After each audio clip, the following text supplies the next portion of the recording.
welcome to my channel. Today we're going to be talking about my August TBR. I say it like that because anyone who follows my channel knows that I am a mood reader, like really bad mood reader. It's a problem. So anytime I make a TBR, it is most likely not followed. However, I am in a reading slump. Oh, it's bad. I've been in one pretty much since Summerween, and I've been struggling to read, and it is stressing me out because that's like my biggest like stress relief is reading. Reading is what I do. I did pick up like embroidery, but I can only do that for so long. Reading, normally I can just sit down, relax, put Stranger Things on the back, Stranger Things on in the background, and have a great time. But that has not been happening. Instead, I have been watching constant YouTube, not even BookTube. I've been watching the backlist of, I think her name is Alonda Parker. She watches horror movies and other movies and reacts to them live, and each video is like 35 to 40 minutes, and I am addicted to her channel. It is so entertaining, and she's fabulous. So if you haven't, I'm gonna link her down below because love her videos, absolutely love them. So I haven't been doing anything, and I keep picking up books, and it's just not been going well. It's just not been going well at all. So I have decided to curate a TBR this month that I think will hopefully bring me out of this reading slump. And it is August, like we're into August, so I have started some of these books already. I'm also gonna rank what I think is gonna be least favorite to least favorite. So that should be fun. At the end of the month when I do my wrap up, I can look back and be like, did I actually read these books? And did I get my rankings right? So let's begin with my August TBR. First up, we have a book that I actually have already finished. Technically finished. You'll have to see my wrap up to see what I think about it. But yeah, it is What Souls Are Made Of. This is a Wuthering Heights remix story, and you follow Heathcliff and Catherine in this story and the things that they're doing. If you can tell by my tone, I did not enjoy this book. To hear more about it, go to the wrap up when that comes out at the end of the month. But it's pretty much all I'm gonna say about this book. It was an unplugged book box pick, which is really sad because I hate getting books in those boxes that I don't end up liking. And it's signed, which is like even worse. But I had high hopes for this one, kind of. I know I don't like Wuthering Heights, but I had like the idea like, hey, I don't like Wuthering Heights, so a remix classic, it's literally what they're called, remix classics. Maybe I'll really like this. Last time I pick up anything Wuthering Heights, let's just say that. Next up on my list is one that I've already almost finished, and thank you, Katie Colson, for obsessively talking about this book, and I basically felt peer pressured into getting it because I have book FOMO. I don't have any other type of FOMO. Never had party FOMO. If you don't know what that means, it's fear of missing out. In college, didn't have any of that. Second someone talks about a book, it's all over. It's all over, man. So this is Monster Volume 1, and this is a manga that is it's like a crime manga. And it follows this doctor who operates on a child who eventually turns out to be a serial killer. It's not spoiling anything, that's just the basis of the story. And I think it's like 9 volumes, and look at how chunky they are. There is something about this book that is just so much fun to read. And as you know, you read these backwards, so I only have about this much left.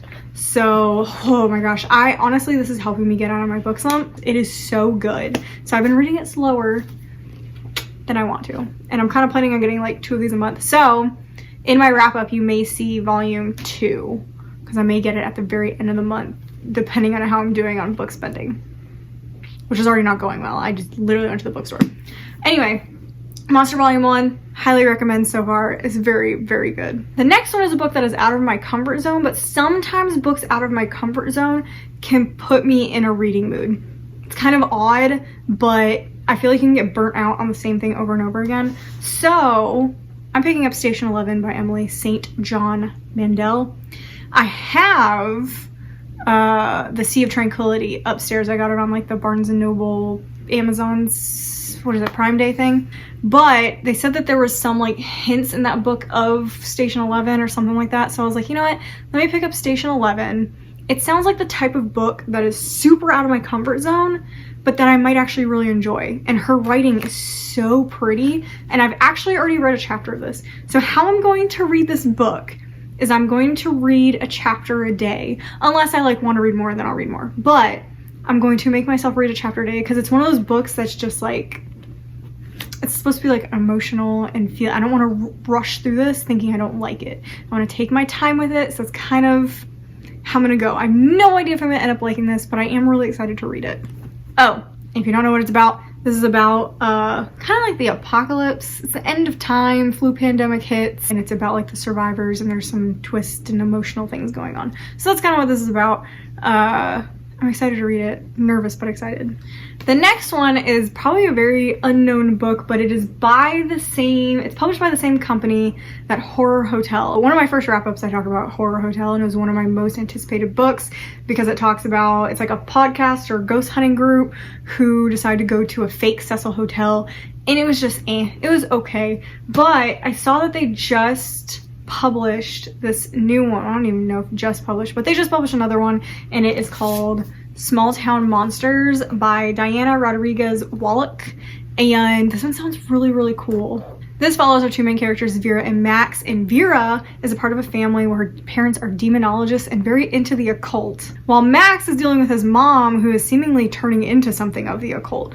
And it just, I'm like vibing with the idea behind this book, and I'm really excited because it's really short young adult horror, and I tend to like shorter and young adult horror compared to adult horror. So, and I also love the cover. Like, look at that.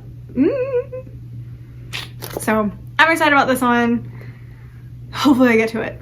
The next one is a book I actually just picked up today, and I had no idea it existed, but it is called Final Cuts: New Tales of Hollywood Horror and Other Spectacles, edited by Ellen Datlow, and it's a Blumhouse Books original. So that's interesting. If you don't know Blumhouse, they do a ton of horror movies. You can find a lot of them on Hulu, but this is a short story collection of horror, and it all revolves around movie and actors, and that's one of my favorite things to read, thrillers and horrors, is you're on a movie set or it's washed up actors. I love reading about actors and actresses, movie sets, etc. One of my favorite books is like Picture by Picture, something like that. A lot of people hated it, but I absolutely loved it, and it had to do with a movie set. So I am so excited to read this. And some of the authors are Stephen Graham Jones, Josh Mallerman, Garth Nix. So there's 3 big horror authors in here, and I'm sure there's a bunch more, I just don't recognize their names.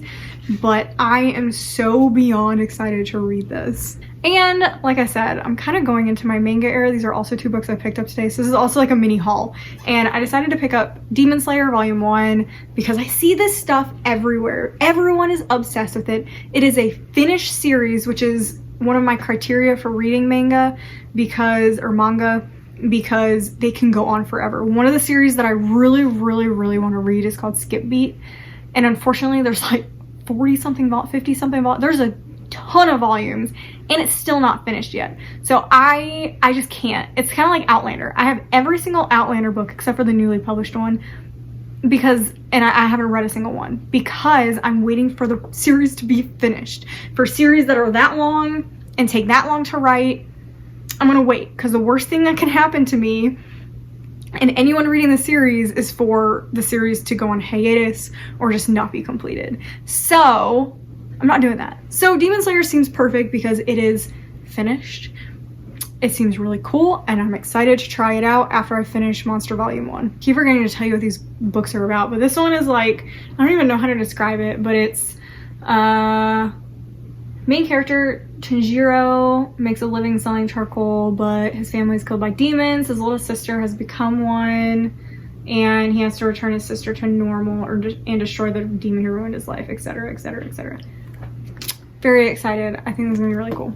Next one is also a manga, but it's more rom-com with some fantasy, but it's Kamisama Kits, and it's actually, I've watched this anime, and I really liked it, but I wanted more because you know how most anime, they have one season, they don't do the whole story most of the time. So I always really wanted to read this. This is another finished manga, so I'm very excited. But it is about Momozono, I'm not gonna be able to pronounce these, is homeless, and she ends up taking over the job accidentally as a local deity, and she meets all sorts of different type of people. But it's this cute rom-com. The next book is one that I'm very excited about, and I've been wanting to read this author for a while, and it is The Holo Places by T. Kingfisher. I'm really excited to read this one. I was debating which book I wanted to start with. I knew I wasn't going to start with the current one. I think, what is it? What Moves the Dead? Something like that. So I was debating between this one, the Twisted Ones, or Nettle and Bone. And I know Nettle and Bone is like way different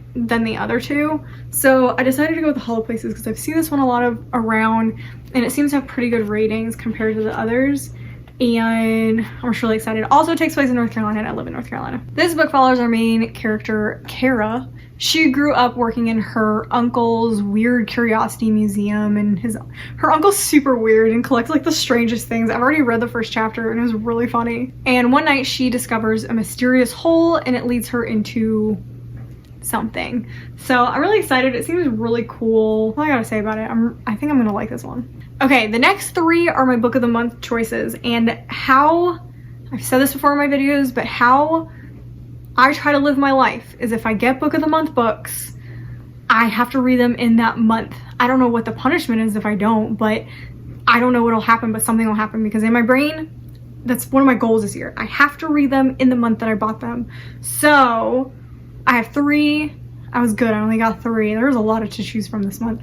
But I got When We Were Bright and Beautiful, and this is one that is slightly outside my comfort zone, and it is, this one seems like it's going to be an emotional ride because it's following our main character, Cassie, and her brother has just been accused of being a rapist, and she and her family come together because they don't think he is. Like, you're not gonna want to think that your family, anyone in your family's done anything bad, and stuff goes on, obviously. So that's all I know, is that she doesn't think her brother's a rapist, and she comes home to try and figure stuff out with her family. So I know this is going to be so emotional, and I'm excited and terrified to read this book. The next book that I got is Small Angels by Lauren Owen, and this one, again, is a little more outside my comfort zone. I am a fantasy reader, but this is like fantasy thriller-esque, and it's kind of got a little like convoluted of a plot, and it follows sisters. I'm actually not a big fan of sisterhood stories, so this one definitely is a little more outside my comfort zone. Basically, these sisters and this person who's drawn to the sisters, Kate, live outside this wooded area that obviously something is a bit off with, and I believe the town's called Small Angels, and something dark has awoken in the woods, and one of the sisters decides to have like her wedding at, I think it's a chapel, Small Angels, something like that. Decides to have her wedding near the woods, and just weird fantasy dark things happen. So it's almost like dark fantasy, possibly verging on horror. It depends how the author goes about the book, because it reads a little bit like horror, because like in Worse, she begins to see, smell, and hear things that couldn't possibly be real. So I mean, it comes off as fantasy horror more than just straight up fantasy, but this one seems really cool, could be really good, could be a little too weird for me. And finally, my most anticipated book of the month that I'm definitely going to start reading the second I get off of this video, because I am that excited about it, and hopefully it'll bring me out of my reading slump, is Daisy Darker by Alice Feeney. I am so excited. I really enjoyed her book, Rock, Paper, Scissors. I thought it was so good and atmospheric, so I'm so excited. And it says that it is based off of one of my favorite thrillers of all time, And Then There Were None by Agatha Christie. Absolutely love that book, and that book blew me away. So this is about Daisy Darker and her family go to like a outside retreat, and the second it hits midnight, someone shows up dead, and then they start getting picked off one by one. And yes, super excited about this. And that is it. I'm finishing with what I'm most excited about.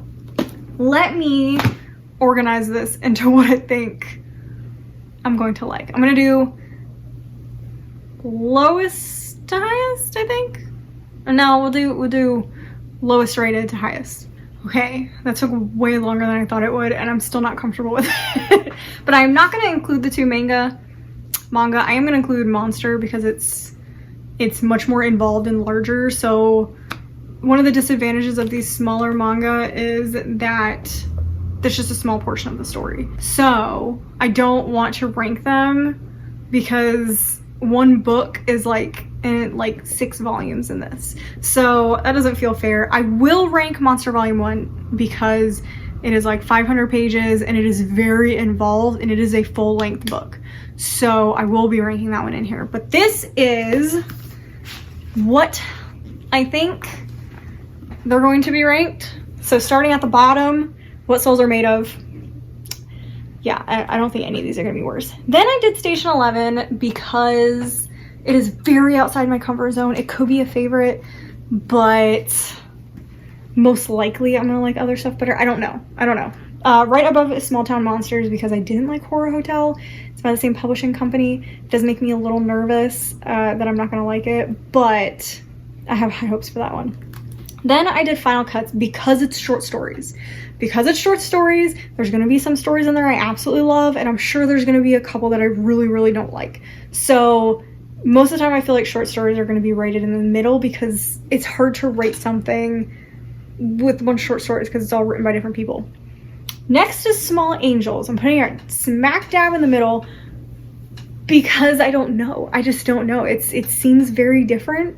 It could be a 5, it could be a 1. I don't know. Next is the Holo Places because it just seems like one of those horror books that's weirdly speculative, and I'm probably gonna like it because it doesn't seem like it's gonna have a lot of murdering and rampaging in it, and I tend not to love overly violent horror. I like psychological and weird horror versus murdery horror. Then I have When We Were Bright and Beautiful. I'm gambling on this one. But I really like stories where characters learn things and understand how the world works and just learn about themselves. So that one's my wild card. That one probably should be down here next to Station 11, but I'm gambling on this. I'm gambling on this a lot. Next is Monster. It's kind of cheating because I'm already almost through it, but it's just fun. It's fantastic. And then of course, Daisy Darker, you probably could have guessed that is the top. I think my guesses is this. This is gonna be a 5-star. I'm saying it now. I think this is gonna be a 5-star book. I think it's gonna be a 5-star book. I think it's gonna be 4. I don't know. No, it's probably 5. It's probably 5. I'm almost done with it. And I think this will be a 5. I think that I'm gonna have 3 5-stars in this book reading month. So this is what I'm going with. I am really excited to see the end of the month where I've hopefully read all these books. This is going to hold me accountable to read these books, and I'm excited to see my ranking at the end of the month. So I'm excited for it. Like, comment, subscribe. Let me know what you guys thought about these books. Please no spoilers. Let me know if you guys are picking up any of these books for August or you plan to pick these up soon. I think that's about it. So I will see you guys in the next videos, or if it's at the end of August or at the beginning of September, go check out that wrap up if it's posted. Don't hate me if I've read 0 of these books and read completely different things on my shelves. I'm sorry I'm this way. Anyway, have a fantastic day and I will see you in the next videos.